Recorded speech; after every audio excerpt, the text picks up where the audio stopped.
The first sound Raina remembered was iron. Not words, not her mother's voice, just the scraping clink of metal against metal, a dull echo rolling through the damp darkness of a slave ship's hold and settling somewhere deep behind her chest, where fear and memory learned to live in the same space. Years later, in the suffocating heat of a Carolina summer, that sound would come back to her in the most unexpected places, the polished drawing room of a white woman's house, where iron lay hidden beneath velvet and lace, waiting to touch skin again. If stories like this move you, pause for a moment, hit the like button, subscribe so you don't miss the next chapter we share, and leave a comment below saying where in the world you're watching from right now. On the day Raina stepped onto Carolina soil, the sky was the color of old bruises. Yellowed clouds pressed low, promising storms that never quite came. She did not know whether she stood in North Carolina or South Carolina. All she knew was that the air tasted heavy and sweet, thick with the scent of pine sap and decaying plants. Her wrists ached under rusted shackles, her ankles throbbed where iron cuffs had bitten through skin during the long march from the harbor. Around her, a line of black bodies shuffled forward in silence, chains clinking in a rhythm that made her teeth ache. Ahead loomed a courtyard crowded with white faces and restless horses. Beyond that, a large house with white columns and a wide porch sprawled like a smug, lazy beast across a rise of ground, fields stretching behind it in every direction. Rows and rows of cotton plants reaching up like pale, desperate hands. Somewhere a dog barked, sharp and insistent. Somewhere a child laughed. The sounds blended into a nightmarish scene that would define the rest of her life. "Keep your eyes down," hissed the man beside her in line, his accent tinged with the Caribbean, his voice barely louder than a whisper. "They don't like it when we look." Raina lowered her gaze to the packed red earth, but not before catching a glimpse of her reflection in a shallow puddle by the steps. A thin girl stared back at her, no more than 17, with hollow cheeks and eyes that had seen too much ocean and too many farewells. Her hair, once braided carefully by her mother, hung in tangled coils around her face. The iron at her wrists shone dull and dark against her skin. A voice rang out from the porch, sharp as a whip. "Bring that one here." The words were meant for the traitor, but Raina felt them strike her own body. Big hands grabbed her shoulders and shoved her forward out of line, up the 3 steps that creaked under her weight. She stumbled, her knees banging against the wood, and for a heartbeat she smelled something familiar. Soap and boiled starch, and the faint citrus tang of lemon oil, the smell of a house, not a ship, not a pen, not the open road. Then she saw her. The white woman stood in the doorway, framed by shadows and lace curtains, a silver fan dangling from one gloved hand. She wore a dress the color of storm clouds, cinched brutally tight at the waist, her pale neck wrapped in a string of pearls that glistened harshly in the dim light. Her hair was piled high beneath a small hat veiled with black netting, but her eyes, cold, pale blue, like shards of broken glass, missed nothing. "Turn her," the woman said, and the trader obeyed, spinning Raina around as if she were livestock. Fingers pried at her lips, pinched her arms, tapped her ribs. Someone yanked up her skirt to check her legs for scars. The woman watched with clinical detachment, her gaze moving over Raina's body like someone appraising a horse. When the inspection ended, she snapped her fan open. "This one," she said, "will do for the house. I lost a girl last month. Stupid thing put her hand in the wrong place, and the boiling water took her skin clean off. I need new hands. She looks strong enough." The trader named a price. There was haggling, numbers tossed back and forth like stones. Raina stared down at her bare feet, digging her toes into the splinters of the porch, and felt herself become a calculation in the air. When the deal was made, the woman stepped closer. The scent of her perfume, lavender and something powdery, almost chokingly sweet, filled Raina's nose. "You answer to me now," the woman said quietly, low enough for only Raina to hear. "My name is Mrs. Caldwell. You will learn it. You will learn every corner of this house, every chore, every rule. You will learn quickly, or you will suffer. Do you understand?" Raina swallowed. The iron at her wrist seemed heavier than before. "Yes, Mrs.," she whispered. The words felt foreign on her tongue. Mrs. Caldwell's lips curved. It was not a smile. "Good. Take those shackles off her. She won't run. There is nowhere to go." Raina watched as the overseer stepped forward with a key. The click of the lock was loud in the quiet. The iron band fell from her skin, and for a moment she felt naked without its weight. The cuff left darker rings around each wrist, faintly swollen.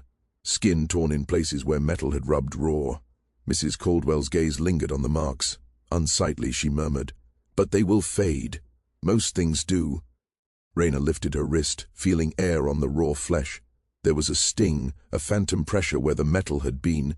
She did not know yet that those bruised circles would never fully disappear, that her skin would always carry a faint shadow of iron. She did not know that years later her hands would remember the exact weight of a shackle, the way a snake remembers the shape of its coil. All she knew was that her world had narrowed to the woman's voice and the ache in her arms. "Bring her inside," Mrs. Caldwell said. "There is much to do." Inside, the house swallowed her whole. The air was cooler, trapped shadows and the smell of polish thick. Raina's bare feet sank into rugs softer than anything she had felt, and the sensation made her dizzy. How could softness exist in a place that owned chains? Candles burned in glass lamps along the walls, their light glancing off framed paintings of long-dead white men in stiff collars. A grandfather clock ticked solemnly, marking time that did not belong to her. She was led through rooms, dining rooms with long tables set for meals that would never feed her, parlors with velvet settees around cold fireplaces, bedrooms with canopy beds draped in mosquito netting. Each space felt like a separate world, sealed from the next by heavy doors and thick curtains. The house smelled of beeswax, tobacco, and something faintly rotten, like fruit left too long. Near the kitchen, Mrs. Caldwell stopped and gestured to a narrow hallway branching toward storage rooms. "That is where you will sleep," she said, "with the other house girls. You will rise before dawn, light the fires, prepare water, set the table for breakfast. You will serve meals, clean rooms, wash linens, polish silver. You will move quietly. Speak only when spoken to. Never, ever look me in the eye. Do you understand?" "Yes, Mrs." Raina said. Mrs. Caldwell turned on her heel and walked away, skirts rustling like dry leaves. "Bess will show you what to do. Don't make me regret buying you." The sound of her footsteps faded down the hall, leaving Raina alone in the dim corridor. A moment later, a door creaked open, and an older black woman emerged, her face lined with exhaustion and something harder. Resignation, maybe, or a numb endurance. She wore a plain cotton dress and a head wrap knotted tightly around her graying hair. "You the new girl?" the woman asked, voice flat. Raina nodded. "I'm Bess. Come on, I'll show you where to sleep and what needs doing. Keep your head down, your mouth shut, and you might last longer than the last one."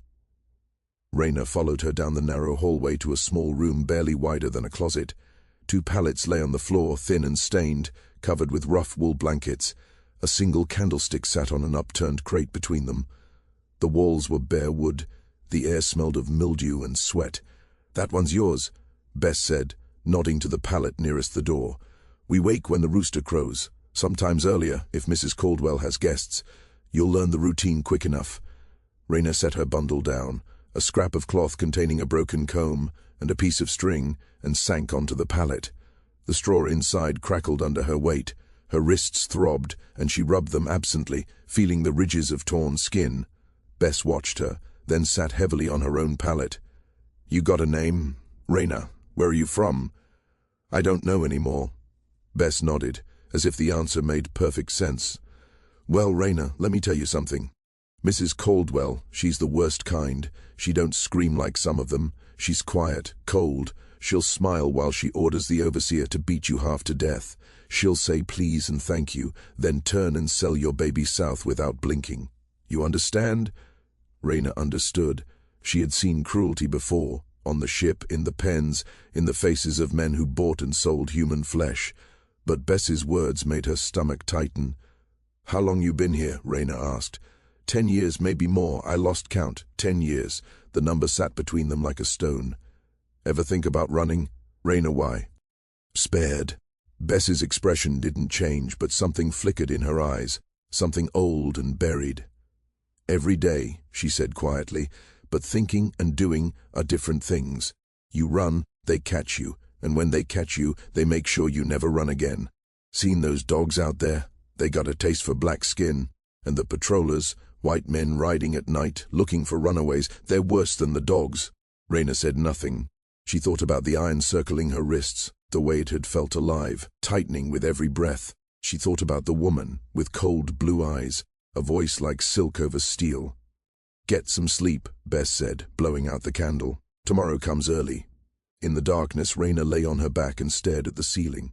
The house creaked and settled around her, alive with ghosts. She touched her wrists again, tracing the raw circles where the shackles had pressed. The skin was hot and tender, and she wondered if it would scar. She didn't know yet that it would. She didn't know that those scars would become a map she carried for the rest of her life, a reminder of where she had been and what she had survived. She didn't know that one day she would press those same iron cuffs against someone else's skin, and that the sound of metal clicking shut would be the sweetest sound she had ever heard. All she knew then was that she was exhausted. Exhausted in a way that sleep could not fix. Exhausted in her bones, in her blood, in the hollow place where hope once lived. But somewhere deep beneath the weariness, a small flame still flickered. It was anger, quiet and patient, waiting for its moment. The days ran together in a blur of work and pain. Raina learned the rhythm of the house quickly, driven by Bess's sharp whispers and the constant threat of Mrs. Caldwell's displeasure. She rose before dawn, her body stiff and aching stumbly. Through the dark, to the kitchen, where the fire had to be lit and the water boiled. Her hands, still raw from the shackles, cracked and bled in the cold water she used to scrub floors and wash dishes. Mrs. Caldwell's voice followed her everywhere, a constant shadow, even when the woman herself was not in the room. "The silver is tarnished. Do it again. You call this clean? I see dust on the mantel. Move faster. You're wasting time." Raina learned to move like a ghost, silent and unseen, slipping through rooms without a sound. She learned to anticipate Mrs. Caldwell's needs before they were spoken, to read the tightening of her lips or the flick of her fan as signals of displeasure. She learned that mistakes were punished quickly and without mercy. The first time she dropped a plate, Mrs. Caldwell didn't shout. She simply looked at Raina with those cold blue eyes and said, "Come here." Raina's heart hammered in her chest as she approached. Mrs. Caldwell held out her hand, palm up, and in it lay a thin leather strap. "Hold out your hands," Mrs. Caldwell said softly. Raina obeyed, her wrists still tender and scarred. The strap came down across her palms once, twice, 3 times, each strike exact and measured. The pain was sharp and immediate, but Raina didn't cry out. She bit her tongue until she tasted blood and kept her eyes fixed on the floor. When it was done, Mrs. Caldwell handed the strap to Bess, who stood nearby, her face carefully blank. "Clean up the broken plate," Mrs. Caldwell said, "and make sure she understands that carelessness has consequences." Raina's hands shook as she gathered the porcelain shards, her palms burning where the strap had struck. That night, Bess wrapped her hands in strips of cloth soaked in cold water, her movements gentle but her face stern. "You need to be more careful," Bess said. "She's always watching." Raina nodded. "But she didn't speak." She was learning that words could be dangerous in this house, that silence was safer than speech. Weeks turned into months, and Raina's body adapted to the cruel routine. Her hands grew calloused, her back grew stronger, her feet numb to the cold floors, but her mind stayed sharp, cataloguing every corner of the house, every door, every shadowed nook. She watched the rhythms of the household, when the overseer made his rounds, when other enslaved people came and went, when Mrs. Caldwell retired to her chambers, and when she entertained guests in the parlor. She also studied Mrs. Caldwell herself, watching the woman like a mouse watches a cat. She noticed how Mrs. Caldwell's mood changed with the weather, how she was sweetest on sunny days and cruelest when storms threatened. She noticed the way the woman touched her pearls when pleased, tapped her fan when annoyed. She noticed the keys that hung from Mrs. Caldwell's belt, a heavy ring of iron that jingled softly whenever she moved. One key, Raina learned, unlocked the small room off the kitchen where supplies were kept. Another unlocked the cellar where wine and preserves were stored. But there was one key, smaller than the rest, that unlocked a drawer in Mrs. Caldwell's writing desk. Raina had seen her open it once, thinking no one was watching, and pull out a small velvet pouch. Inside, Raina glimpsed something that made her breath catch. A pair of iron cuffs, smaller and more delicate than the ones that had been on her wrists, but unmistakably shackles. They were polished to a dull shine, with a short chain connecting them, each link no thicker than a finger. Mrs. Caldwell had held them up to the light, turning them this way and that, a strange smile at the corners of her mouth. Then she had tucked them back into the pouch and locked the drawer again. Raina never forgot that moment. The sight of those shackles hidden like a secret treasure lodged itself in her mind and refused to leave. She wondered who they had belonged to, what stories they carried. She wondered why Mrs. Caldwell kept them locked, instead of hanging them on a wall or storing them with the other tools of bondage. But she didn't ask. She kept silent and watchful, and she waited. Winter came, bringing cold winds that rattled windows and froze water in the wash basins. Raina's hands cracked and bled again, the old scars aching in the chill. Mrs. Caldwell grew more demanding, her temper shorter, her punishments more frequent. Bess moved through the days like a woman underwater, her face distant, her eyes blank. One night, after a particularly harsh day, Raina lay on her pallet and whispered into the darkness, "Bess, you awake?" There was a long silence, then Bess's voice came low and weary. "What is it? You ever see Mrs. Caldwell with iron cuffs, small ones, on a chain?" Bess was quiet so long that Raina thought she'd fallen asleep, but then she spoke, barely audible. "Yeah, I've seen them." "Where'd they come from?" "They belonged to her mother, Mrs. Caldwell, before she died. She used to keep them on the mantel in her bedroom like a decoration. When she passed, Mrs. Caldwell took them and locked them away." "Why?" "I don't know. Maybe she doesn't want folks asking questions. Maybe she likes secrets." Bess paused. "Why are you asking?" Raina didn't answer. She stared at the ceiling and thought about iron secrets and how cruelty could be passed down like an heirloom.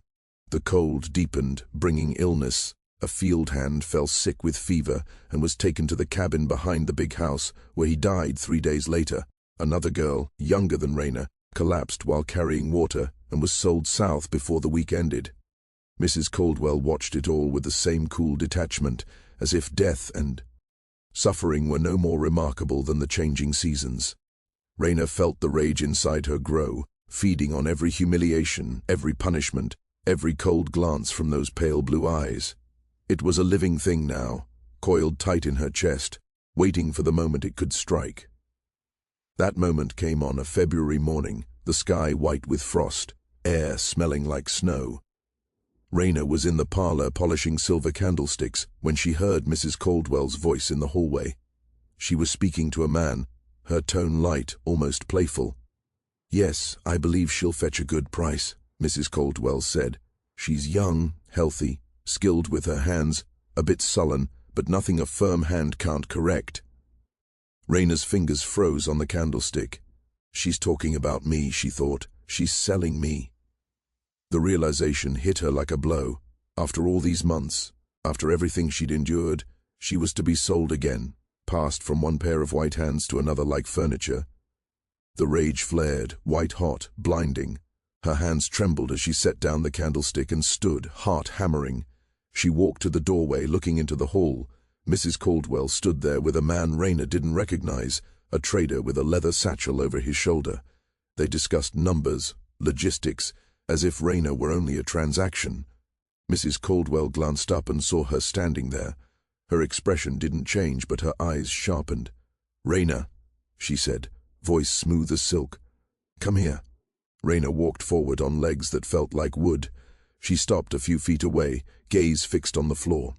"This is Mr. Hawthorne," Mrs. Caldwell said. "He'll take you to Wilmington next week. You go with him without fuss. Understand?" Raina didn't answer. Words stuck in her throat, trapped behind the roar of blood in her ears. Mrs. Caldwell's eyes narrowed. "I asked you a question." Raina lifted her head, meeting her gaze for the first time since arriving. The expression shifted slightly, a flicker of surprise crossing her face. "No," Raina said. The word hung heavy, defiant. Mrs. Caldwell's face went still. "What did you say?" "I said no." The trader stepped back, sensing danger. Mrs. Caldwell's hand went to the keys at her belt, fingers closing around them like a weapon. "You will do as you are told," she said, low and venomous, "or you will face consequences you cannot imagine." Raina felt something break loose inside her, something long suppressed. "I've already suffered," she said, "and I'm done." Mrs. Caldwell moved faster than Raina expected. Her hand shot out and struck Raina across the face, the slap echoing like a gunshot. Raina's head snapped to the side, cheek burning, but she didn't fall. She stood her ground, breath sharp, eyes locked on the white woman's face. "How dare you?" Mrs. Caldwell hissed. "How dare you speak to me that way?" The trader cleared his throat, uneasy. "Perhaps we should leave," Mrs. Caldwell snapped, not breaking her stare from Rayna. "I will handle this myself." The man hesitated, then nodded and stepped toward the door. Rayna heard it close behind him, the sound final and heavy, like a coffin lid shutting. She was alone with Mrs. Caldwell now, alone in the parlor, sunlight pouring through lace curtains and casting patterns on the polished floor. Mrs. Caldwell's breathing was quick, her chest rising and falling under the tight bodice of her dress. Her hand went back to the keys at her belt, this time unhooking the ring and letting it sit in her palm, the metal gleaming in the light. "You think you can defy me?" she said softly. "You think you have any power here? You are nothing. You are property. You exist because I allow it." Rayna felt her anger flare, burning away the fear that tried to claw up her throat. "I am a person," she said, her voice trembling but firm. "I have a name. I had a mother. I had a life before you bought me like I was a piece of meat." Mrs. Caldwell's lips twisted into something like a smile. "Had," she repeated, past tense. "Whatever you were before doesn't matter now. All that matters is what I make of you." She turned and walked to her writing desk, unlocking a small drawer with one of the keys. Rayna watched as she pulled out the velvet pouch she had seen months ago, the one holding the iron cuffs. Mrs. Caldwell opened the pouch and let the shackles slide onto the desk, the chain clinking softly. "My mother used these on a girl who tried to run," Mrs. Caldwell said, fingers brushing the metal. "I caught her 3 miles from the property line and brought her back. I put these on her wrists and made her wear them for a month. Every day, every night those cuffs stayed on. She never tried to run again." Rayna's eyes locked on the shackles. They were smaller than the ones on the ship, more delicate but no less cruel. The cuffs were lined with rough iron that would bite into skin with every movement, and the chain was just long enough to let the hands move, but not enough to forget they were bound. "That girl learned her place," Mrs. Caldwell continued. "And so will you." She picked up the shackles and stepped toward Rayna, holding them out like an offering. "Hold out your wrists." Rayna did not move. Her hands stayed at her sides, fists clenched. The scars on her wrists throbbed, as if they knew what was coming. "I said, hold out your wrists." "No." Mrs. Caldwell's face flushed. She grabbed Rayna's arm, fingers digging in hard enough to bruise, trying to force her wrist up. Rayna jerked back, twisting free, stumbling against the desk. The shackles fell and clattered to the floor. For a moment they both stared at the iron cuffs lying between them. Then Mrs. Caldwell lunged for them. But Rayna was faster. Her hand closed around the chain, cold and solid in her palm, and she yanked it away. Mrs. Caldwell straightened, chest heaving, eyes wide with shock, or maybe fear. "Give those to me," she said, voice tight. Rayna looked down at the shackles in her hand. The weight was familiar, a ghost of every chain she had ever worn. Her fingers tightened around the metal until her knuckles went white. "No," she said again. Mrs. Caldwell stepped closer. "You are making a terrible mistake. Put those down, and we can forget this ever happened. I will be merciful. I will be quiet." The words came out low and venomous, and Rayna saw hesitation flicker across her face. Rayna lifted her head and looked Mrs. Caldwell straight in the eyes. Really looked. She saw something she had never seen before, doubt, fear. A thrill ran sharp through her. "You talk and talk," Rayna said, voice growing stronger. "You give orders like a G. But you're not. You've never felt iron on your skin. You've never known what it is to be owned." Mrs. Caldwell's hand moved toward the bell on her desk to call the overseer. Rayna moved faster. She stepped between her and the desk, shackles clutched tightly in her hand. "You want to know what it feels like?" Rayna said. "You want to know what you've done to us all these years?" Mrs. Caldwell's eyes widened. "Don't you dare!" Rayna grabbed her wrist. The white woman struggled, but Rayna's grip was steel. Months of hauling water, scrubbing floors, carrying heavy loads had made her strong, stronger than Mrs. Caldwell, whose hands had only lifted teacups. Rayna forced her arm down and snapped one cuff around her wrist. The click echoed like thunder. Mrs. Caldwell screamed, jerking her arm, but the cuff held fast, iron biting into pale skin. She stared at her wrist, horror in her eyes, the chain dangling like a leash. "Take it off! Take it off now!" Rayna didn't answer. She grabbed the other wrist, the woman thrashing and clawing at her face, nails cutting across Rayna's cheek, drawing blood. But Rayna barely felt it. She locked the second cuff in place. Mrs. Caldwell stumbled backward, hands bound, chains swinging between them. She looked at the shackles as if they weren't real, then up at Raina, terror pure and raw. "You'll hang for this," she whispered. "Maybe," Raina said. "But first, you'll feel what I felt." She yanked the chain. Mrs. Caldwell stumbled, feet tangling in her skirts, falling to her knees on the polished floor. The sound of wood hitting knees was sharp, satisfying. "Get up," Mrs. Caldwell said, voice shaking. Raina pulled the chain again, harder this time. Mrs. Caldwell sprawled forward on her bound hands, cuffs scraping the floor. She let out a choked sob. "How does it feel?" Raina asked, voice cold. "How does it feel to have metal on you?" "Wrists. Knowing you can't escape." Mrs. Caldwell didn't answer. Short, panicked breaths, flushed face, tears streaking her cheeks. Raina had never seen her cry, never seen her falter. Now she looked small, breakable, a porcelain doll smashed on the floor. Raina crouched beside her, still holding the chain. "Every day you touched me," she said. "Every day you made me feel worthless. You and women like you. You think you own us. You think you can do whatever you want because we can't fight back. I'm fighting back now." Mrs. Caldwell's eyes darted toward the door, the windows searching for escape. "Someone will come. Bess, the overseer. Someone will." "No one's coming," Raina said. "Bess is in the kitchen. The overseer is in the fields. Even if they weren't, do you think they'd risk themselves for you? Do you think anyone cares for you as you cared for us?" The truth settled over Mrs. Caldwell like a shroud. She was alone, powerless for the first time. Raina stood, still holding the chain, pulling Mrs. Caldwell to her feet. The woman swayed, bound hands pressed to her chest. Red marks were already forming where the cuffs rubbed. "Please," Mrs. Caldwell whispered, "I'll give you money, freedom papers. Just take these off." Raina let out a bitter laugh. "You think I believe you? You think your words mean anything? You swore to feed us and you starved us. You swore to be fair and you beat us. Your promises mean nothing." Mrs. Caldwell sank back to her knees, shoulders shaking. "What will you do to me?" Raina looked down at her, at this woman who held her life as worthless. She thought about dragging her through the house, making her scrub floors with bound hands, making her feel all the humiliations she had endured, letting others see their mistress brought low. Then she looked at the shackles, the trembling hands, the red marks forming, and realized nothing would. LD balanced the scales. No punishment could undo what had been done. The only thing that mattered was leaving. Raina released the chain and stepped back. Mrs. Caldwell looked up, confusion and hope flickering across her tear-streaked face. "I'm leaving," Raina said, "and you won't stop me. The shackles. You'll figure it out or you won't. I don't care." She walked toward the door. Behind her she heard Mrs. Caldwell struggling, chains clinking. "Wait," the woman cried, voice high and desperate.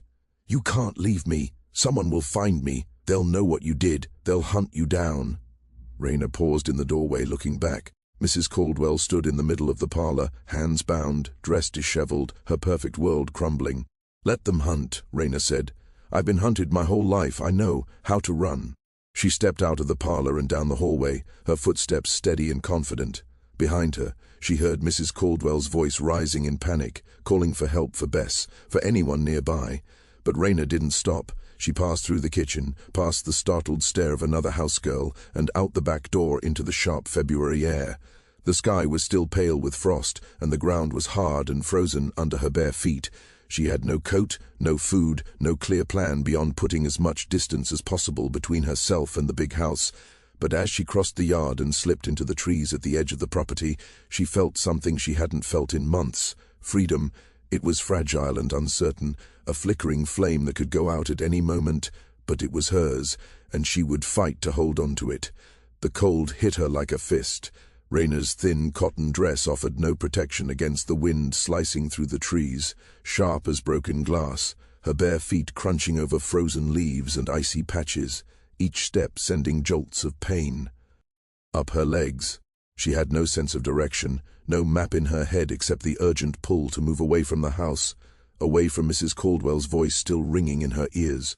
She ran until her lungs burned and her legs threatened to collapse. Then she slowed to a fast walk, weaving between pine trees and scrub oak. The forest was thick here, the undergrowth full of briars that tore at her dress and scratched her arms. She pushed on anyway, ignoring the sting. Her mind focused on one thought: distance.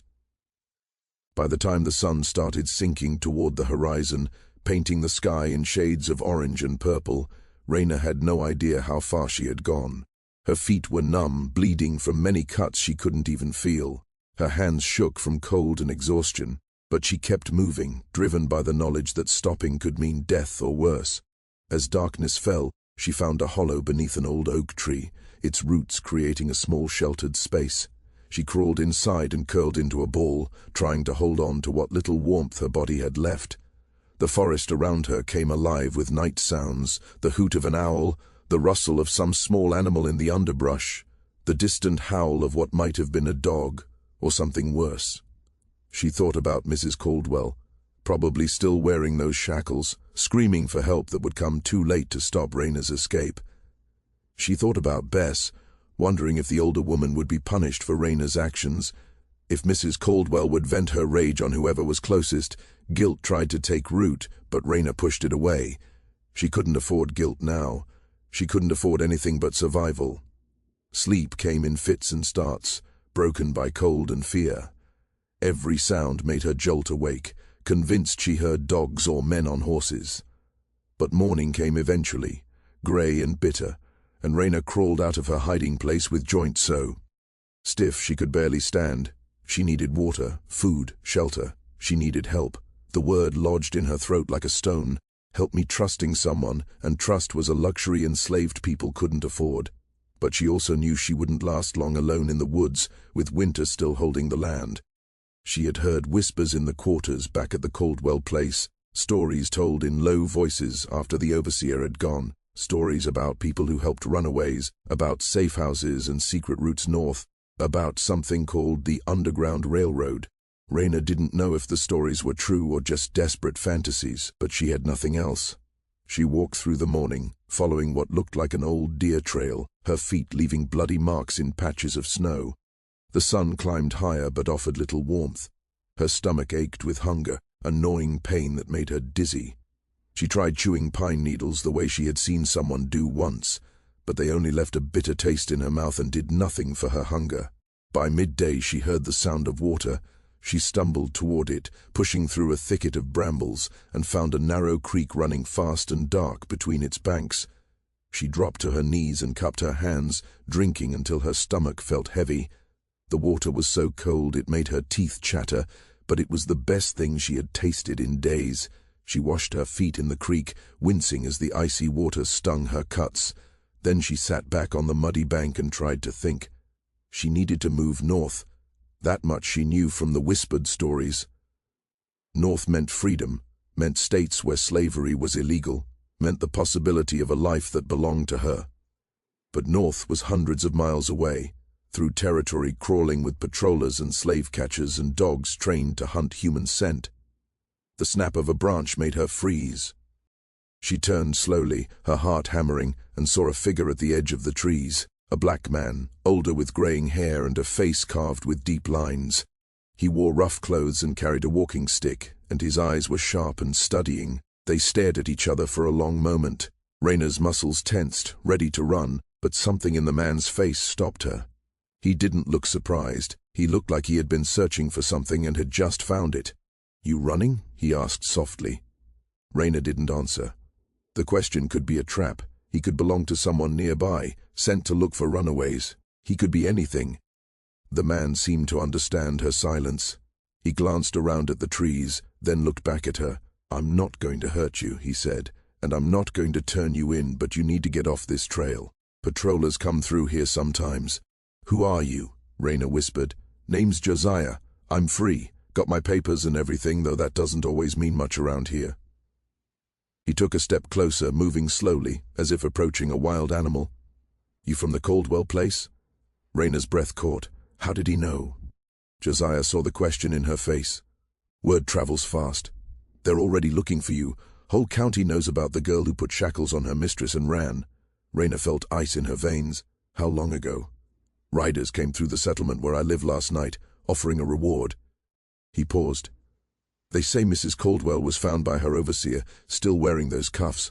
Took them 2 hours to get them off. She's madder than a hornet, and twice as mean." Raina's hands clenched. Part of her felt a savage satisfaction imagining Mrs. Caldwell trapped in iron, helpless and humiliated. But the larger part knew what this meant. They would never stop hunting her. She had done the unthinkable. She had fought back. "You need to come with me," Josiah said. "There are people who can help you, but we need to move now. Why would you help me? Because I was where you are once. Because I know what it costs to run. Because if I don't help, who will?" He held out his hand. "We don't have time for long talks, girl. You coming or not?" Raina looked at his hand, weathered and rough, offered in the grey morning light. Every instinct screamed not to trust anyone, but those same instincts had gotten her this far and no further. She was cold, hungry, hunted. She needed help, whether she admitted it or not. She took his hand. Josiah pulled her to her feet and started walking immediately, moving fast through the trees. Raina followed, her feet protesting every step. He led her away from the creek, deeper into the forest, along paths only he seemed to know. They walked for what felt like hours, Josiah occasionally pausing to listen or check around them. Finally, as the sun began to descend again, they came into a small clearing, where a cabin stood, rough-built but solid, smoke rising from the chimney. Josiah approached the door and knocked 3 times, then twice, then once.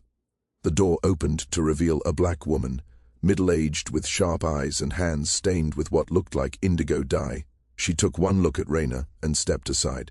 "Get her inside," she said. "Quick!" Raina stumbled into the cabin, the door closing behind her with a soft thud. Warmth hit her immediately, and she swayed on her feet. The woman caught her arm and guided her to a chair by the fire. "Sit down before you collapse," the woman said, firm but not unkind. "Josiah, get her some water and some bread if we have any left." Raina sank into the chair, her body shaking, not just from cold but from the sudden release of tension. She was inside, she was warm. For the first time in days she was safe.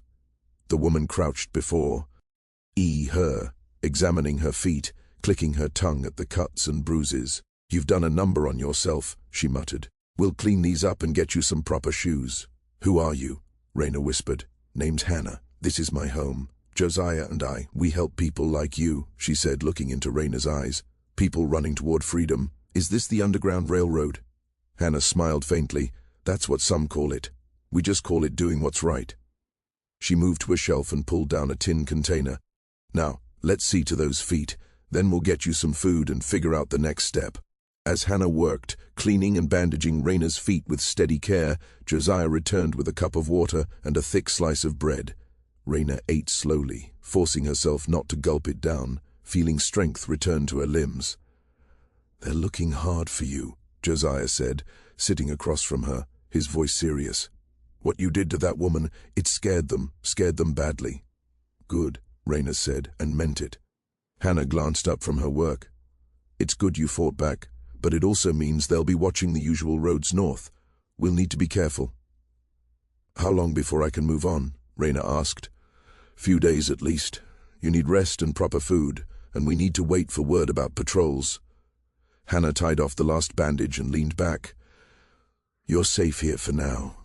This cabin's hidden well, and the white folks around here think just a washerwoman who kept to herself."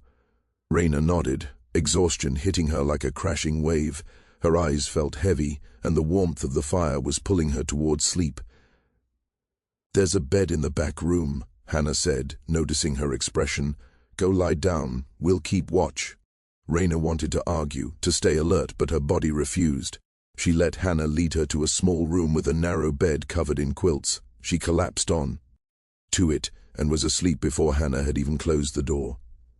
She woke to darkness and the sound of voices. For a panicked moment, she thought the patrollers had found her. But then she recognized Hannah's voice, calm and measured, speaking to someone else. Raina sat up slowly, her body stiff and sore, and crept to the door. In the main room, lit by a single candle, Hannah and Josiah stood with 2 others, a young black man Raina didn't recognize, and an older white woman with gray hair and a serious face. The woman made Raina's heart race, but no one else seemed alarmed. "The next station is 20 miles north," the white woman said, "but the roads are watched. They doubled patrols after what happened at the Caldwell place." "We'll have to go through the swamp," Josiah said. It's harder, but safer. Can she manage it? The woman asked. She put shackles on her mistress and walked away, Hannah said softly. She can handle anything. The woman nodded slowly. Very well, I'll have supplies ready. When do you want to move her? 2 days. Give her time to heal and for things to calm down. If you're following Raina's journey and want to see where it leads, take a second to hit that like button. Subscribe so you don't miss the next part, and drop a comment telling us where you're watching from. The woman left through a back door Raina hadn't noticed, and the young man followed. Hannah turned and saw Raina in the doorway. You're awake, she said. Come sit. We were just making plans. Raina moved into the room and sat by the fire again. Who was that woman? A friend, Hannah said simply. There are more white folks willing to help than you think. Not many, but enough. Why would they risk it? Same reason we do, because it's right. Because every person who reaches the north is a crack in this rotten system. Hannah poured something hot from a pot over the fire and handed it to Raina. Drink this. Just broth, but it'll help. Raina sipped, feeling warmth spread through her chest. What's the swamp like? Wet, cold, and full of things that bite, Josiah said. But the patrollers won't follow you there. They're too afraid of getting lost, or worse. How long to get through? Depends on your pace. Could be a day, could be 3. Raina nodded, taking it in. 2 days here, then into a swamp, then 20 miles to the next station, and after that, more miles, more stations, more dangers.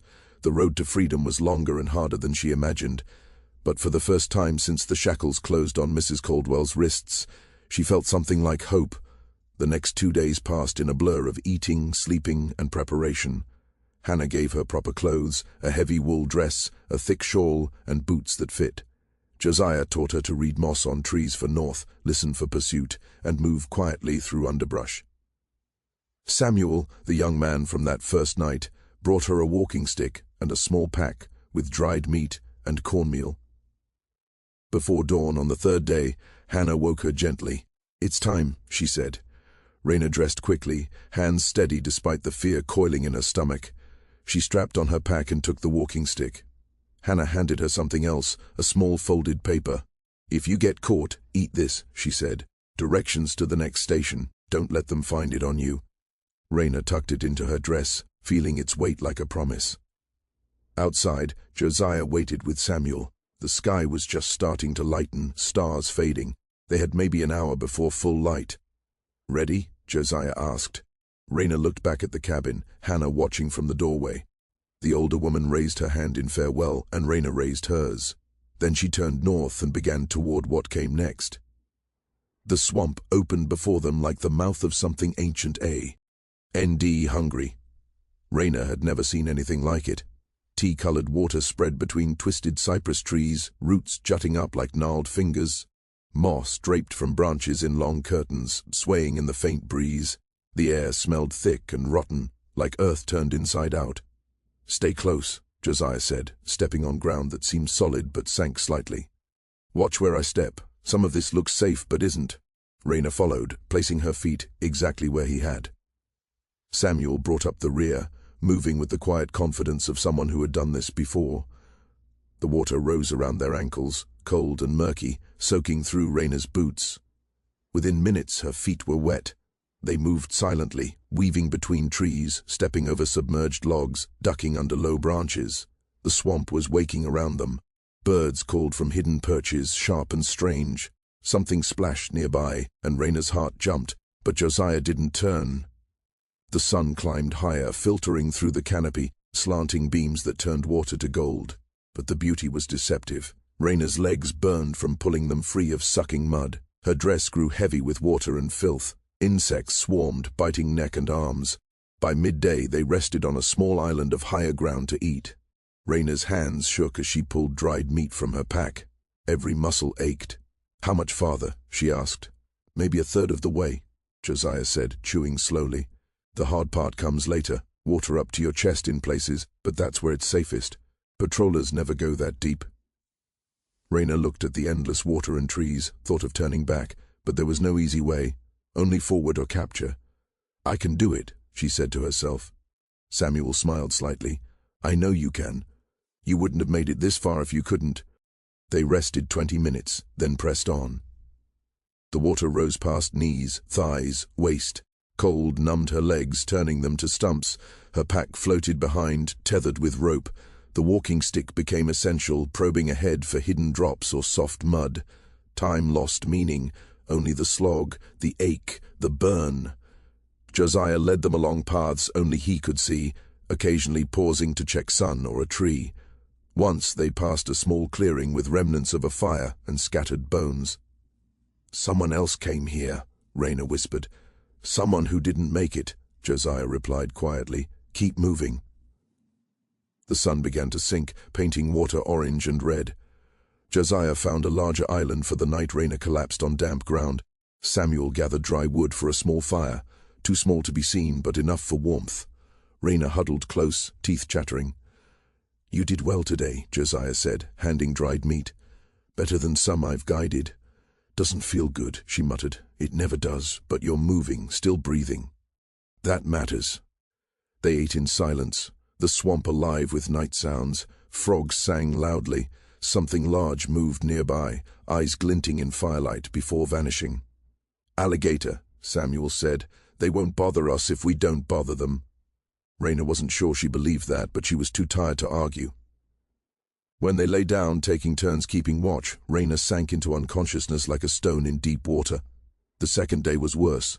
Her body was pushed past limits, legs cramped constantly. Blisters formed from wet boots. Hands gripping the stick were raw and bleeding. But she kept moving. She thought of Mrs. Caldwell's face when the shackles clicked, of Bess and others still trapped, of her mother lost in the middle passage, and she moved for them too. Crossing a deep section, water to her chest, Samuel stopped suddenly, holding a hand up. Voices, men calling, "Down, Jossie." "Ah," hissed. They sank into the water, only heads above surface, pressed against a cypress trunk. Rayna's heart pounded. Cold water made breathing and thinking hard. Voices grew louder. Men on higher ground, 4 or 5, dogs straining at leashes. "The dogs lost the scent at the water," one said. "Told you we should have waited for low tide. There ain't no tide here," another replied. "But you're right. Could be anywhere. Could be dead. Could have drowned or got eaten by a gator. Rewards for her alive or dead. We find a body. We still get paid." Rayna felt hot rage flare, momentarily drowning fear. They spoke of her as if she were already gone, like she was nothing. Nothing but a reward to claim. She wanted to yell at them, to make them know she was right there, alive and unbroken. But Josiah's hand found hers beneath the water and squeezed firmly, a quiet reminder to stay still and silent. The men moved along the swamp's edge, the dogs pulling in different directions. One dog seemed especially focused on a spot not far from where Rayna and the others hid, and for a terrible second she thought it had caught their scent. But then something, maybe a raccoon or an otter, burst from the brush, and the dogs went wild, dragging their handlers after it. The voices faded, the splashing and crashing receded. Finally the swamp sounded normal again. "Stay down a little longer," Josiah whispered. "Make sure they're truly gone." They waited, water lapping at their chins, until Josiah was satisfied. Then they rose slowly, water dripping from their clothes, and moved forward. No one spoke. There was nothing to say. They all felt how close they'd come. By the time they came out of the swamp on the far side, it was late afternoon of the third day. Rayna's legs almost gave out when she felt solid ground under her feet, ground that didn't shift or sink. She wanted to collapse right there, to key, cess the earth and never move again. But Josiah pushed them onward. "We're not safe yet," he said. "We have to reach the next station before dark." They walked through real forest now, firm ground, trees that didn't grow in water. Rayna's soaked boots squelched with every step, leaving muddy footprints behind. But she had left the swamp. She had survived it. As the sun brushed the horizon, they came out of the trees into farmland. Fields stretched around them, and in the distance, a small farmhouse sent smoke curling from its chimney. Peaceful, almost perfect, but Josiah approached cautiously. He led them around back to a large barn. He knocked on the barn door in the same pattern used at Hannah's cabin. 3 knocks, then 2, then 1. The door opened to reveal a white man with a thick beard and rough hands. He looked at them, noted their wet appearance, and nodded once. "Come in," he said, his voice rough, with an accent Rayna couldn't place. Quickly. They followed him into the barn. The air smelled of hay and animals, warmth radiating from the cows and horses in their stalls. The man led them to the back, shifted a few hay bales aside, and revealed a trapdoor in the floor. "Down there," he said. "My wife will bring food and dry clothes soon. Stay quiet." "Yes, we know neighbors who ask too many questions."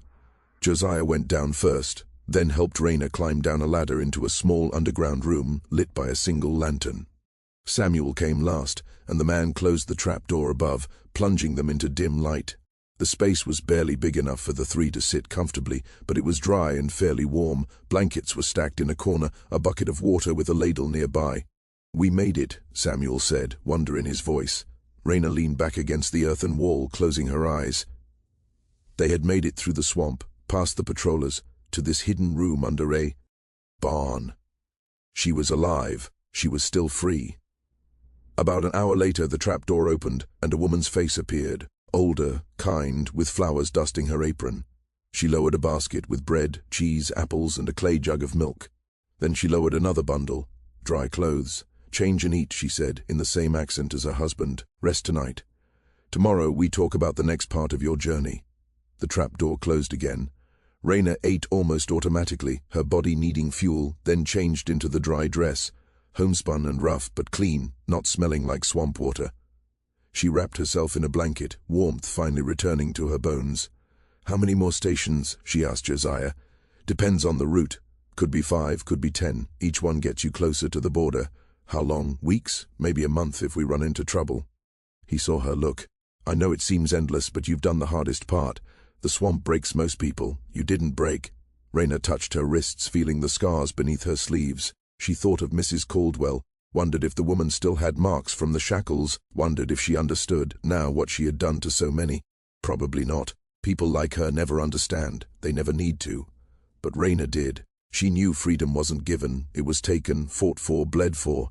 Every mile north was a mile earned. She would carry her scars forever, but they would be reminders of survival, not defeat. "Get some sleep," Josiah said, settling into his blanket. "Tomorrow starts early." Raina lay on the packed earth floor, the lantern casting shadows above.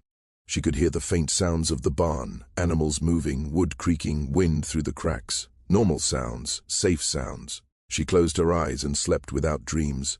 The days that followed blurred into a rhythm of moving and hiding. They traveled by night, guided by conductors who knew every secret trail. They hid in root cellars, attics, and false-bottom wagons covered with hay. Rivers were crossed by bribing ferrymen or swimming when they could not. They walked until Raina's feet bled again, until she ignored pain, fear, and exhaustion. At each station, new faces greeted them, black and white, free and enslaved, all working together in a network of care. Some were Quakers against slavery. Some had been enslaved themselves and now helped others. Some simply believed in justice more than the law. Raina learned names and forgot them quickly. Safer not to know too much. If caught, she couldn't betray what she didn't remember. But she remembered their kindness. The woman who gave her hand-knit socks. The man who showed her how to wrap blistered feet. A young girl, no older than 10, who slipped her a biscuit and whispered, "God bless you." Sometimes they met other runaways. A family trying to keep children quiet. A man with whip scars. A woman crying silently in the dark. They rarely spoke. There was too much pain in each story. They moved like ghosts, parallel yet separate, heading toward the same distant freedom. 3 weeks in, they reached a town Josiah called a border town. "We're close now," he said. "One more state and you're free. Really free." That night they hid in a church cellar while worship rang above. Raina heard hymns of deliverance, wondering if the singers knew that beneath their feet, others were living that very story. The border came quietly on a cold morning, frost covering the ground like tiny diamonds. Raina stood at the edge of a river, narrow but meaningful. Josiah pointed to the far bank. "Pennsylvania," he said. "Freedom." She stared. It looked just like the shore she stood on, trees, rocks, mud. Nothing marked it as special, yet everything was different. "How do we cross?" she asked. "A ferry a mile downstream, but what?" "Shed. Safer to wade here. Water's shallow this time of year." Samuel had left 2 days before, called to another station. It was just Raina and Josiah now, and the old man looked tired, the journey weighing on him in ways he tried to hide. They entered the water together. cold, cutting her breath, but she forced forward. The current tugged at her legs, trying to sweep her away, but she leaned on her stick and moved step by step. Halfway across, the water reached her waist, pulling hard, but she pressed on. "Keep going," Josiah called. "Almost there. Almost." The word had defined her weeks. Almost safe, almost free, almost human in the law's eyes. Her foot hit the far riverbed, and she climbed the muddy bank, water streaming from her clothes. Josiah followed, slow, breath-heavy. Reaching solid ground, he turned back to the river. "That's it," he said softly. "You made it." Raina looked down at her feet, at the Pennsylvania mud.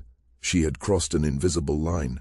She was no longer property. She was a person. The law said so, though her scars and memories told another story of what she had always been. "What happens now?" she asked. "Now you start a new life. 10 miles from here, a settlement of free black folks will help you. They'll find work, a place to stay. You'll be safe. Will you go?" Josiah shook his head. "My work is to get others across. More are coming behind you. Always more. I must return." The thought of him going back to danger, swamps, hiding, and capture made her chest tighten. "Thank you," she said, words tiny for what he gave her. "Don't thank me. Just live. Live free and well. That's thanks enough." He handed her a scrap of paper. Directions to the settlement. "Head north, white church with a red door. Ask for Esther. Say Josiah sent you." Raina memorized the directions, folding the paper carefully. Josiah watched her, eyes knowing. "One more thing," he said. What belonged somewhere. Slowly, painfully, she began to heal. The nightmares came less often. The flinching at sudden movements slowly faded. She learned to accept kindness without doubt, to trust that not everyone wanted to harm her. She made friends, other women who had walked similar roads, who understood without explanation. One early spring day, a new group of runaways arrived at the settlement, guided by Josiah. Raina saw them from afar, a young man and 2 children, all of them tired and scared, their eyes wide with the fear of being hunted. She walked over to where Esther was welcoming them, offering food and shelter. The young man looked at Raina with haunted eyes, and she saw herself reflected there, the person she had been when she first crossed that river. "You're safe now," she told him, and truly meant it. Later that night she found Josiah warming himself by the fire in Esther's kitchen. He looked older than the last time she had seen him, more worn. "You keep coming back," she said. "Someone has to." "Don't you ever want to rest?" He smiled wearily. "I'll rest when there's no one left to guide. Until then, this is my work." Raina sat beside him, staring into the flames. "Tell me how," she whispered. "Tell me how to be a conductor. I think I'm ready to start helping." Josiah looked at her for a long moment, seeing something in her face that reassured him. "It's dangerous work," he warned. "You could be caught. You could be killed or sent back into slavery. I know. Then I'll teach you. But not tonight. Tonight, you rest. We both rest." As spring turned into summer, Raina learned the routes and the signals, the safe houses and the secret signs. She learned how to move quietly through forests, how to read the stars, how to calm frightened runaways and keep them moving when they wanted to give up. She made her first journey as a conductor in June, guiding a family of 3. Across the same swamp she had crossed months before. Standing on the Pennsylvania side of that river, watching the family she had led to freedom climb the muddy bank, Raina felt something change inside her. The rage was still there. It would always be there, a scar as permanent as the ones on her wrists, but it had changed into something else, something stronger and more lasting than anger. It had become purpose. And if that has inspired you to see this journey through, hit the like button, subscribe to catch every story we share, and drop a comment below telling us where in the world you're watching from. Years later, when people asked Raina about her life, she would tell them about the day she put shackles on her mistress. She would tell them about the swamp and the river, and the moment she stepped onto free soil. But more than that, she would tell them about the dozens of people she guided to freedom, the lives she touched, the chains she helped break. She would tell them that freedom wasn't a destination, but a journey, one she walked every day of her life. And she would show her wrists, where the scars still marked her skin, and say, "These remind me where I've been, but they don't decide where I'm going." Iron had marked her once. Now she used iron to mark the path to freedom for others. And in that transformation, she found not just survival, but life itself.